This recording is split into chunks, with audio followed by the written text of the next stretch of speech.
Hi, my name is Chelsea Binder. I'll be your student nurse. This is Cedar Crest Hospital, okay? And what's your name? Mrs. Bronchi. And what's your date of birth? 8/12/2002. Alrighty, I'm just going to go over some of your current medicine right now.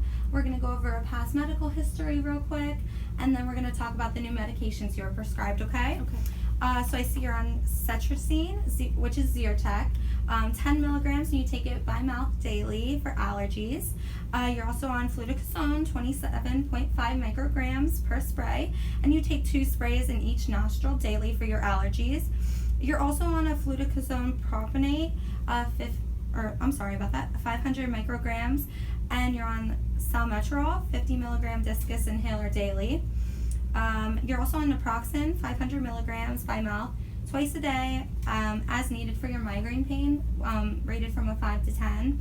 And you also take a multivitamin, 1 tab, by mouth daily for any vitamin deficiencies, alright? Does that everything sound correct? Yep. Alrighty. And you have a past medical history of seasonal allergies, migraine headaches, and you also have, I see, a mitral valve prolapse, which causes a mild heart murmur.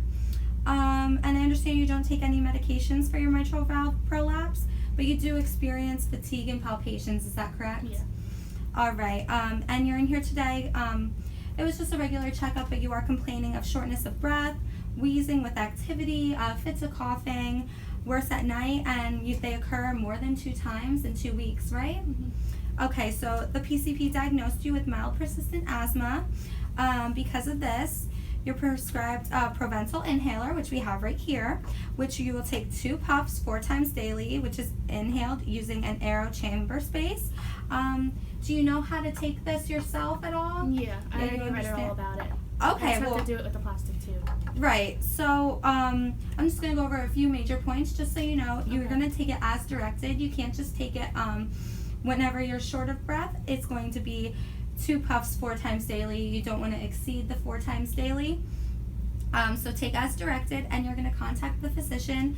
If your shortness of breath is not relieved, if it doesn't get any better, if you experience dizziness, palpitations, or any chest pain, when you first get it, you're going to prime it. Okay. So that means you're just going to open it up, give it a shake a little bit, and then you're going to push down and some comes out. So that would be once, and then you would do that 4 times. Okay. And then after 200 sprays, you discard it. It's no good anymore. It's probably empty. And you can either call us and we can give you a new prescription. We'll give you an assessment, see how you're doing with it, okay? Okay. After you do finish taking it, like you put it through here, put it in here, and you put your mouth around this and spray it, and then take a deep breath and hold your breath for 10 seconds afterwards, okay? Just so you know how to do it. I know you said you did read up on it, so I won't go too into detail. Okay. If you have any questions, just let me know. Okay. And then after you do take it, you want to rinse out your mouth, water, even some mouthwash, but water works fine. Okay. You just don't want to get any residue in there, cause a yeast infection. You don't want any bitterness, any taste, okay? So because of the flare-ups you've been having, the physician did administer you a corticosteroid injection, correct? Yes. Okay, so I understand that you'll be out of town during the next time of the next injection, which would be 7 days from now, so next Sunday. Okay.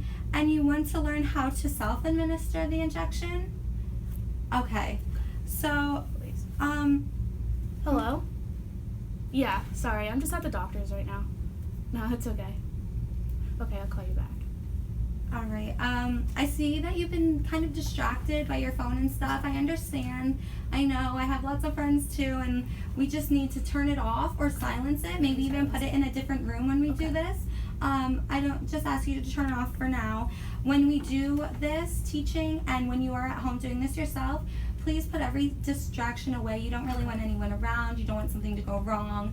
A lot can happen if you do the wrong dose, or if you just so happen to stab the wrong spot, inject it in the wrong part.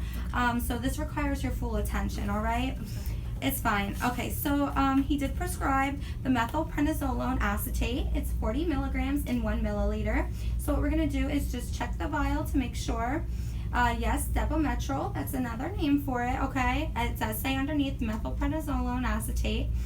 And it's going to be an IM injection, just like he gave you, but we are going to do it in your thigh because that's the easiest for self-injections. And you're going to do the middle third of the thigh. Okay. So if you put 2 hands here, there's the middle third, and you're going to do the outside. Okay. Correct?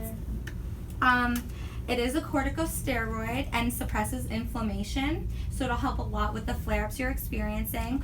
Some side effects or adverse reactions are depression, anorexia, nausea, and weight gain. You want to notify your physician if you have any abdominal pain, tarry looking stools, or if you continue to get the flare-ups and you feel no relief. You want to try and stay on a low sodium diet, okay? And so just don't add extra salts to your food, just like kind of be aware of how much sodium you're taking. And it is completely absorbed after the IM injection. It is kind of slow, but it is completely absorbed, okay? So it does come in this 1 milliliter vial. Like I said, we're gonna double check the name, and you will get I'll show you the package, 3 milliliter syringe and a 25 gauge needle, okay? So we're gonna open this up.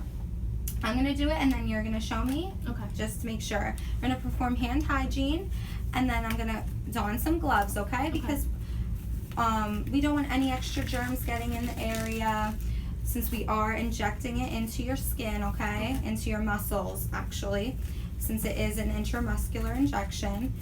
So we're going to send you home with all of the supplies you see here, okay? To practice, we use this fake pad of skin. So what I'm going to do is get 2 sterile alcohol prep pads. We do need 2, one for the skin and one for the vial. So we're just going to start. We're going to move these over. And then we're going to first roll the vial. We want to make sure it's all fine. And we're just going to mix the solution together, okay? So then we're going to open our alcohol prep pad. And you're going to go in a circular motion over the top because that's where the needle will be injected. Okay. Alright, and you can just set that on top just so no germs fly on it. And then afterwards we're going to get the needle ready. So you're just going to twist it on, okay? And then you're going to clean the skin while the cap is still on because you don't want any injuries to happen. Okay. It's not needed for this right now. So you're just going to go in a circular motion. Make sure you get the whole area where you're going to inject it, you know, the outer third of your thigh. And you're just going to make sure that's dry because you don't want it wet because you don't want that sterile alcohol pad to get inside of your skin, okay? So then you're going to slide the needle out, okay? And you're going to do 1 milliliter, which you can easily see the 1 here, and each line is 0.1 milliliters, okay? So since we need 1, we're going to fill it up to 1 with air. You're going to insert the needle and then push the air inside. Okay. We are going to invert the vial and you're going to have 1 milliliter. Alrighty. And then after that, you're just going to make sure there's no air bubbles.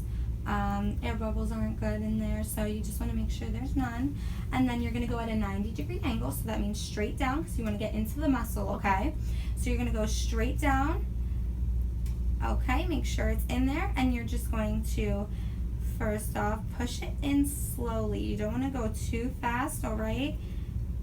Okay, and then you're going to bring it out slowly also. Okay. Alrighty, do you have any questions right now? No. Alright, so we're going to recap the needle, just like this. And then we also have a sharps container, which we will give you. Make sure no one gets hurt and there are no injuries because of it. So I'm going to take off my gloves and perform some hand hygiene. You can also do the same, but put on the gloves, okay? And you're going to show me exactly how we're going to do this, just so I know you do understand. If you do have any questions the day of your injection, which is 7 days from now, you can always give us a call and we can talk you through it. I can also give you a handout before you leave about the injection and how it goes, okay? I know the gloves stick a little bit, it's fine. And you will be supplied with everything you need, the alcohol pads, the sharps container, gloves. We'll even give you a little hand sanitizer just in case, the needle and the syringe, okay? So I'm gonna clean the vial. Mm-hmm. Any questions, just ask. I'm just gonna observe you right now, okay? And just make sure you're doing everything correctly. Just don't forget to roll it then too, okay? because you want to make sure all the medicine is mixed together. You don't want any separation to occur. All right. I'm going to prep the skin. Mm-hmm.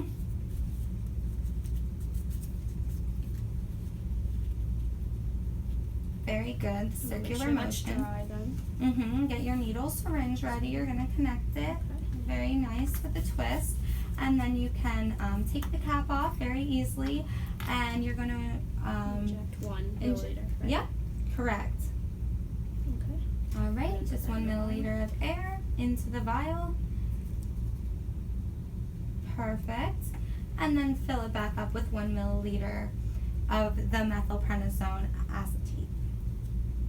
So you are getting the 40 milligrams because that's in the 1 milliliter. And then, It's 90 degrees, right? yes, a 90-degree injection in the outer third of your thigh, and you're just going to make sure the whole needle is not exposed. Perfect. Very slowly, and then slowly release. Perfect. And you're going to safely recap and put it into the sharps container because we do not want any injuries to occur today or any day. You can take off your gloves and put on some more hand sanitizer just so you're extra clean. Do you have any questions, Miss Bronchi? No, I think I'm good. Thank you. Okay, it was really nice meeting you. If you have too. any questions, just give us a call, Okay. and we'll make sure to get back to you right away, okay? Thank you. Thank you so much.